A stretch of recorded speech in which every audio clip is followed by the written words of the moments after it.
Halo kawan-kawan, kembali lagi di channel Logika Politik, channel yang membahas mengenai logika-logika untuk beberapa keadaan perpolitikan dan prediksi mengenai perpolitikan ke depannya. Tetap bersama saya di sini dan jangan lupa like, subscribe, dan share videonya jika kalian suka. Bismillahirrahmanirrahim.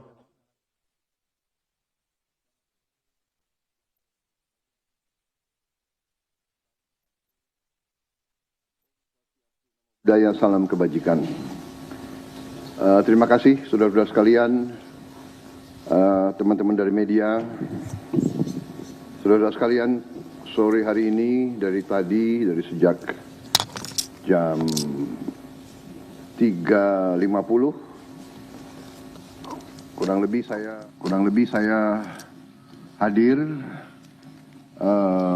mengikuti rapat tutup tahun dari Menteri Keuangan dan jajarannya.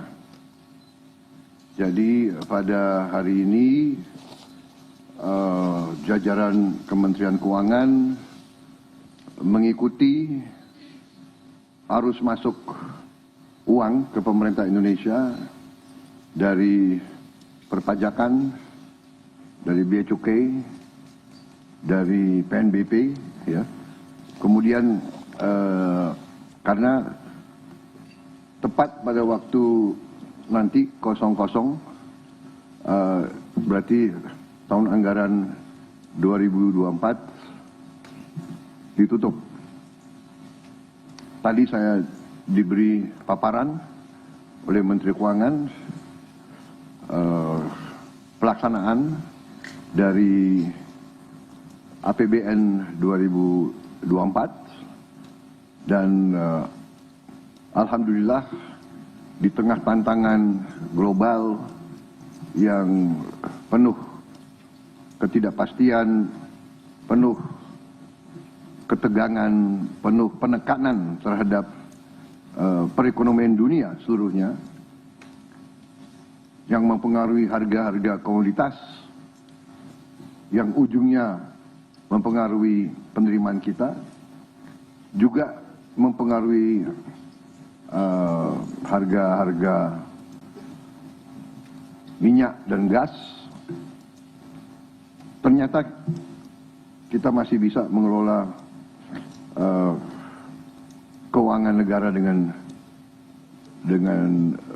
prudent, dengan bijak, dengan hati-hati, dan kita masih mampu untuk mengendalikan defisit kita dalam koridor yang masih cukup hati-hati dan cukup mampu kita kelola. Dalam hal ini juga saya kira ada baiknya juga saya menyampaikan beberapa hal tentang kenaikan tarif pajak pertambahan nilai PPN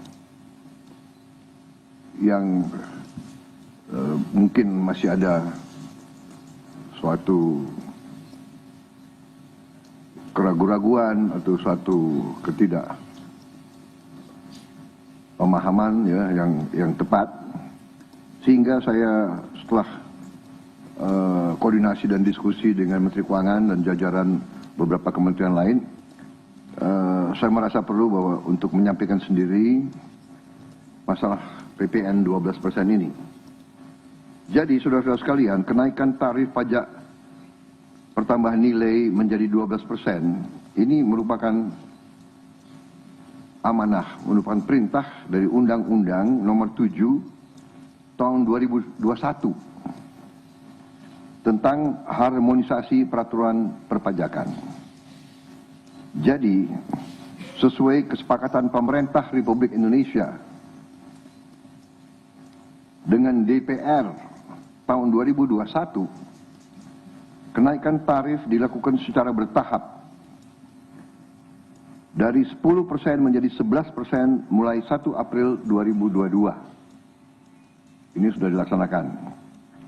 Dan kemudian perintah undang-undang dari 11% menjadi 12% pada 1 Januari 2025. besok. Kenaikan secara bertahap ini dimaksud agar tidak memberi dampak yang signifikan terhadap daya beli masyarakat,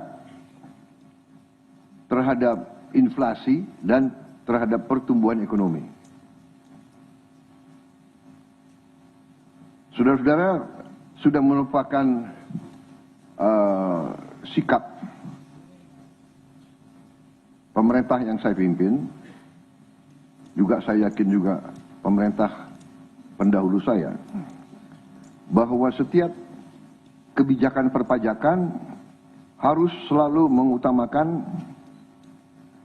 kepentingan rakyat secara keseluruhan, perlindungan daya beli rakyat, serta mendorong pemerataan ekonomi. Komitmen kita adalah selalu berpihak kepada rakyat banyak, berpihak kepada kepentingan nasional, dan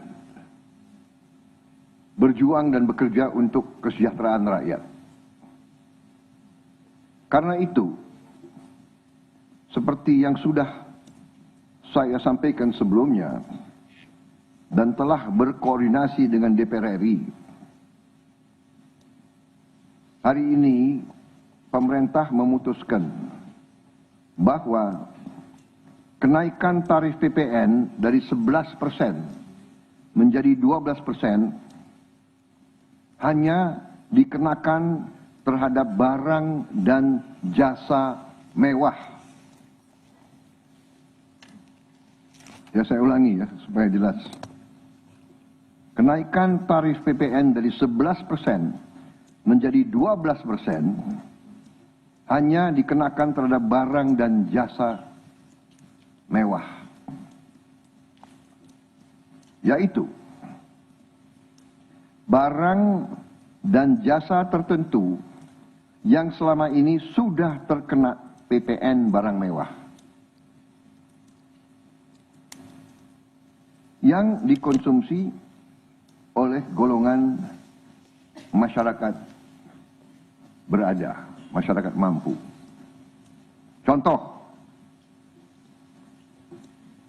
pesawat jet pribadi itu tergolong barang mewah yang dimanfaatkan ataupun digunakan oleh masyarakat papan atas. Kemudian kapal pesiar, yacht, ya, motor yacht. Kemudian rumah yang sangat mewah, yang nilainya di atas golongan menengah. Artinya, untuk barang dan jasa yang selain tergolong barang-barang mewah, ya, tidak ada kenaikan PPN, yakni tetap sebesar yang berlaku sekarang, yang sudah berlaku dari sejak tahun 2022. Ya. Untuk barang dan jasa yang merupakan kebutuhan pokok masyarakat, yang selama ini diberi fasilitas pembebasan atau dikenakan tarif PPN 0%, masih tetap berlaku. Ya, saya ulangi, barang dan jasa yang merupakan kebutuhan pokok masyarakat, yang selama ini diberi fasilitas pembebasan dari pajak, ya, yaitu PPN 0% masih tetap berlaku.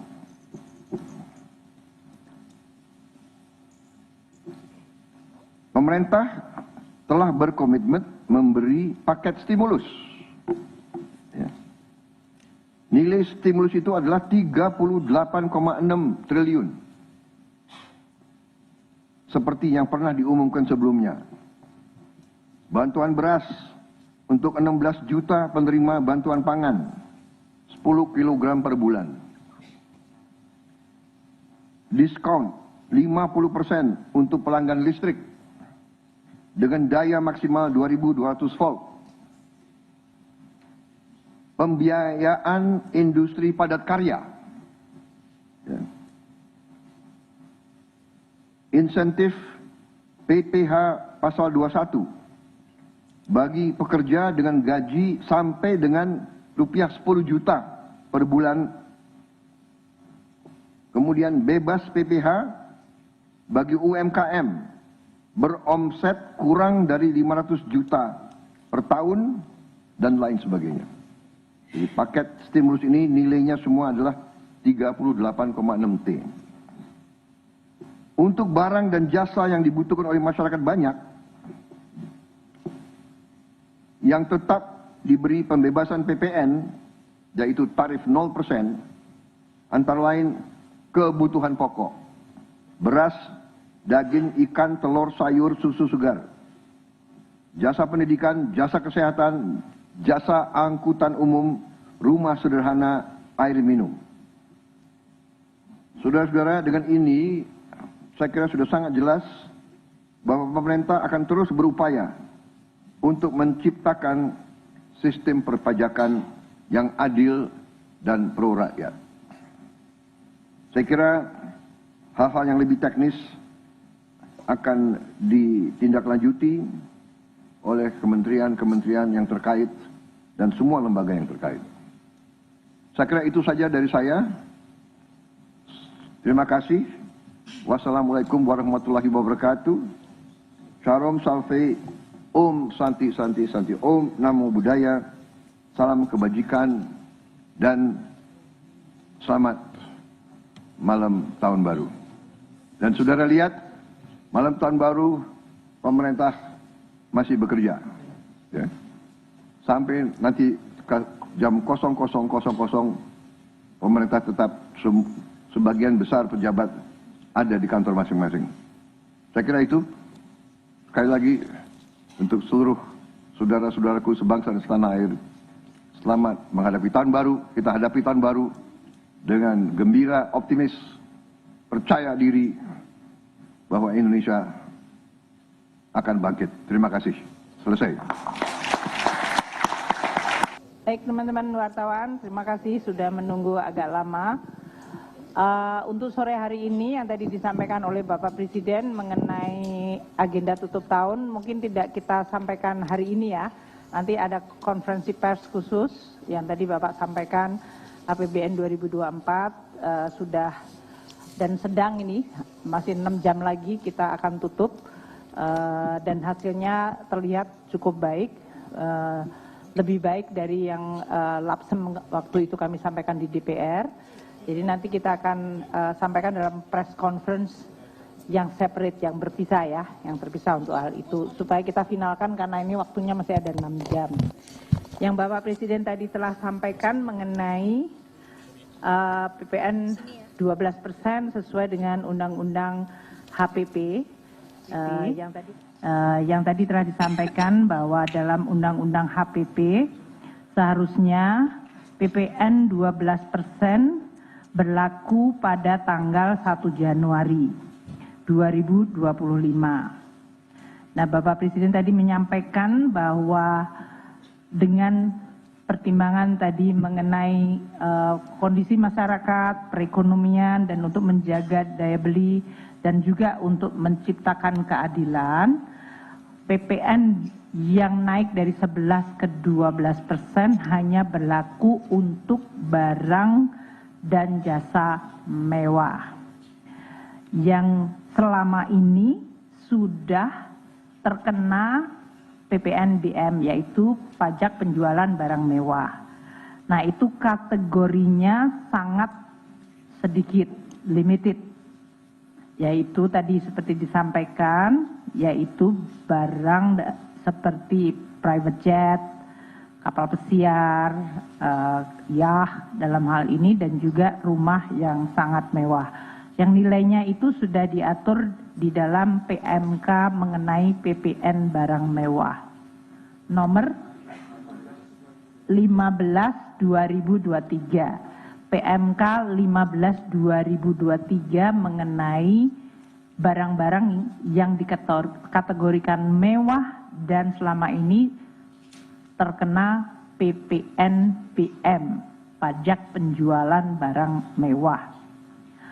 Artinya yang disampaikan oleh Bapak Presiden, untuk barang dan jasa lainnya yang selama ini terkena 11% tidak mengalami kenaikan PPN menjadi 12. Jadi tetap 11%. Seluruh barang dan jasa yang selama ini 11% tetap 11%. Tetap 11%, tidak ada kenaikan PPN untuk hampir seluruh barang dan jasa yang selama ini adalah tetap 11%. Barang dan jasa yang selama ini mendapatkan pengecualian, yaitu PPN-nya 0%, yaitu tidak sama sekali membayar PPN, seperti tadi disampaikan, yaitu barang-barang yang berhubungan dengan makanan pokok dalam hal ini. Saya bacakan ya, yaitu beras, jagung, kedelai, buah-buahan, sayur-sayuran, ubi jalar, ubi kayu, gula, ternak dan hasilnya, susu segar, unggas, hasil pemotongan hewan, kacang tanah, kacang-kacangan lain, padi-padian yang lain, kemudian ikan, udang, biota lainnya, rumput laut, kemudian juga tiket kereta api, tiket bandara, angkutan orang, jasa angkutan umum, jasa angkutan sungai dan penyeberangan, penyerahan jasa paket penggunaan besar tertentu, penyerahan pengurusan transport atau freight forwarding, jasa biro perjalanan, kemudian jasa pendidikan, pemerintah dan swasta, buku-buku pelajaran, kitab suci, kemudian jasa kesehatan, layanan kesehatan medis, pemerintah dan swasta, kemudian jasa keuangan, dana pensiun, jasa keuangan lain seperti pembiayaan, anjak piutang, kartu kredit, asuransi kerugian, asuransi jiwa, reasuransi, semuanya tetap mendapatkan fasilitas PPN 0%, tidak membayar PPN. Sedangkan seluruh barang jasa yang lain yang selama ini 11% tetap 11%, tidak ada atau tidak terkena kenaikan 12%. Jadi yang 12% apa? Yaitu barang yang sangat mewah yang diatur dalam PMK nomor 15 tahun 2023. Itu itemnya sangat sedikit. Boleh dikasih nggak sama saya? Supaya tidak menimbulkan spekulasi. Tadi kan contohnya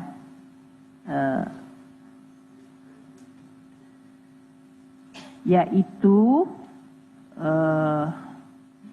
tadi private jet, kemudian yacht atau kapal persiar, ada di dalam grup ya. Oke, itu PMK ini.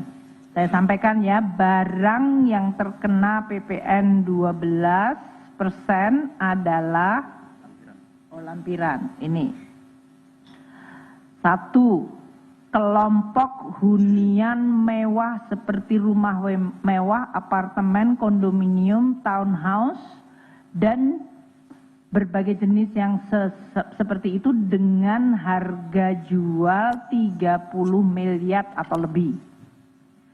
Kedua, balon udara yang dapat dikemudikan, pesawat udara lainnya tanpa tenaga penggerak, peluru senjata api lainnya, kecuali untuk keperluan negara. Kemudian kelompok pesawat udara selain yang dikenakan tarif 40%, yaitu helikopter, pesawat udara dan kendaraan udara lain. Jadi tadi private jet dan kelompok senjata api kecuali untuk kepentingan negara. Kemudian kelompok kapal pesiar mewah, kecuali yang untuk angkutan umum, kapal pesiar, kapal ekskursi, yacht, itulah yang kena. Udah, itu saja yang kena 12%. Oh, sama kendaraan bermotor gimana? PPNBM. Dan kendaraan bermotor yang kena PPNBM. Jadi itu saja yang kena 12%. Yang lainnya, Bapak dan Ibu sekalian, yang selama ini sudah 11% tidak ada kenaikan. Jadi mulai sampo, sabun, dan segala macam yang sudah sering di media sosial itu sebelah tetap tidak ada kenaikan PPN. Begitu ya? Nanti kami akan segera mengeluarkan. Ya, baru saja kita dengarkan pernyataan resmi disampaikan oleh Bapak Presiden. Tadi saya juga ingin sampaikan bahwa seluruh stimulus yang selama ini sudah diumumkan akan tetap berlaku. Yang tadi disampaikan oleh Bapak Presiden yang 38 triliun itu adalah hanya stimulus yang memang tambahan, tapi sebenarnya total stimulus adalah 265 triliun yang selama ini sudah kita sampaikan. Jadi yang disampaikan oleh Bapak Presiden tadi yaitu bantuan pangan beras 2 bulan Januari Februari untuk 16 juta penerima yaitu 10 kg tetap diberikan. Kemudian pelanggan listrik dengan daya 2.200 VA atau lebih rendah diberikan diskon 50% selama 2 bulan. Kemudian JKP untuk pekerja yang mengalami PHK mendapatkan kemudahan akses.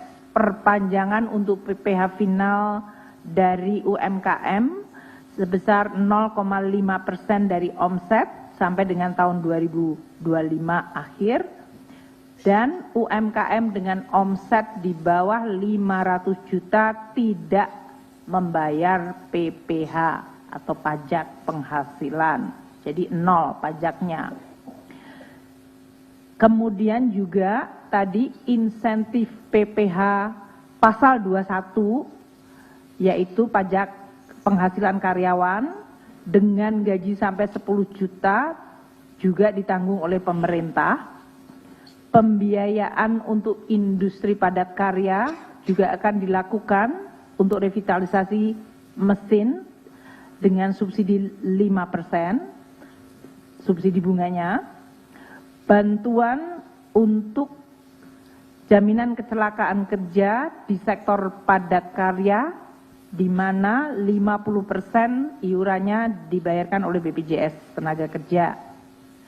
Dan insentif lain untuk kendaraan berlistrik, kendaraan bermotor listrik, kendaraan hybrid, dan PPN untuk pembelian rumah yang selama ini sudah kita umumkan, yaitu dengan harga jual sampai dengan 5 miliar, atas 2 miliar pertamanya dikenakan diskon skema untuk PPN ditanggung pemerintah sampai dengan bulan Juni, 100% diskonnya.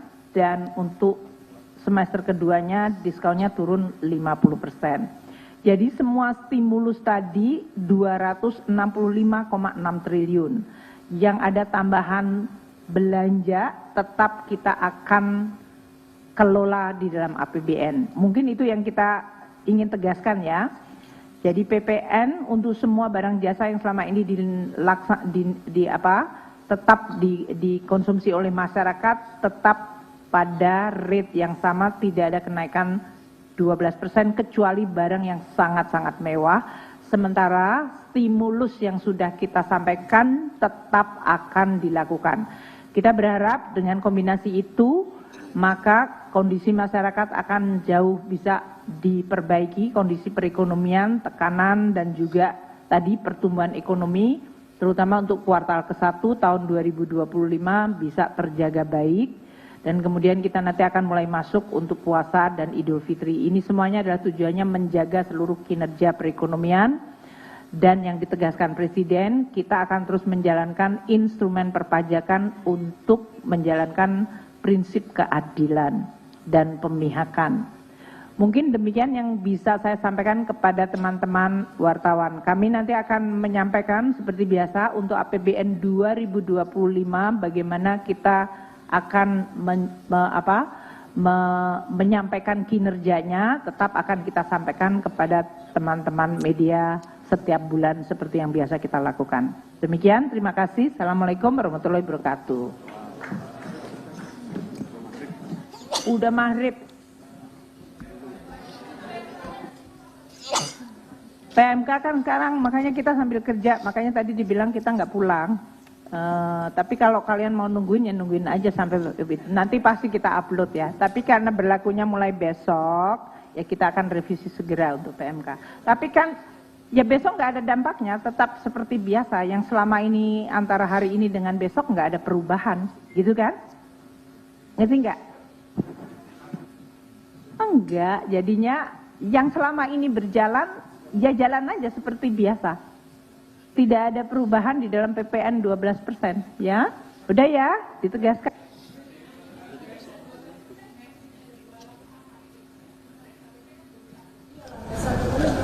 Technicalities nanti Pak Suryo, kan kita sebutkan PPN barang mewah tadi, ya. Kan sama seperti sekarang ada yang 0% dikecualikan, ada yang 11%, ada PPNBM yang itu. Jadi kan sama ya. Tapi kalau Anda mengatakan multitarif atau enggak, kita tetap dengan Undang-Undang HPP, gitu. Yaitu single tarif 12 untuk barang mewah. Yang lainnya berarti tetap di 11%. Gitu ya?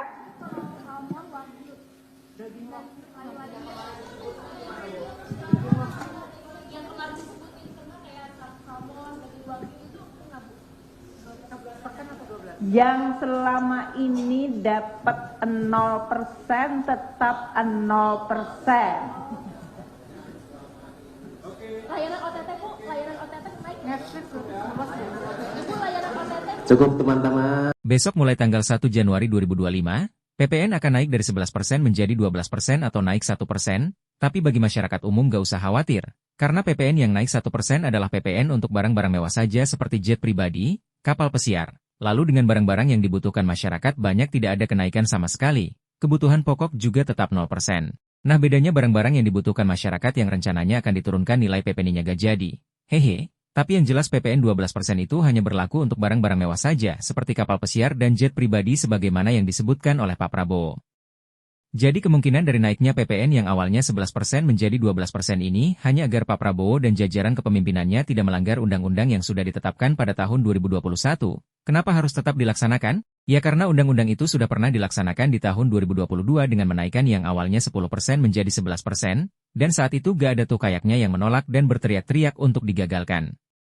Kenapa saya bilang hanya agar Pak Prabowo dan jajaran kepemimpinannya tidak melanggar undang-undang?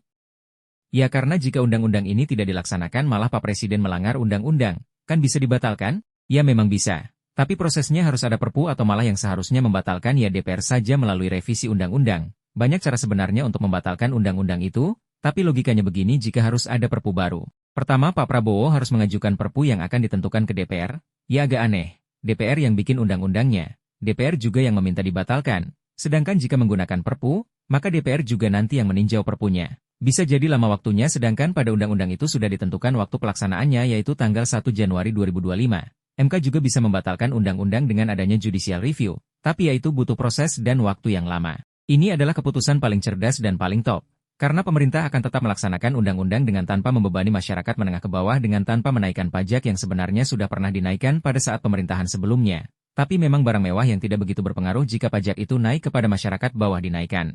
Ingat ya, masyarakat tidak dibebani kenaikan pajak PPN ini, karena sudah sangat jelas Menteri Keuangan juga menjelaskan jenis-jenis yang PPN-nya naik. Jadi Pak Prabowo tetap tidak melanggar undang-undang, dan yang kemarin meminta dan menyerukan agar dibatalkan bagaimana ya respon selanjutnya? Apa akan tetap ngotot biar dibatalkan saja undang-undang itu? Kalau tetap ngotot ya malah kelihatan banget ada sesuatu di sana. Dengan begini, semua aman, tapi saya yakin pasti ada pihak-pihak yang tetap saja akan mempermasalahkan urusan pajak ini, ya begitulah. Segitu dulu video saya kali ini, Mudah-mudahan bisa membuat kita semua semakin bisa berpikir, mana yang harus kita pilih dan mana yang harus kita tinggalkan. Jangan sampai asal-asalan ya, semangat cerdas! Kembali lagi saya ingatkan, like, subscribe, share dan kirim komentar kalian. Terima kasih.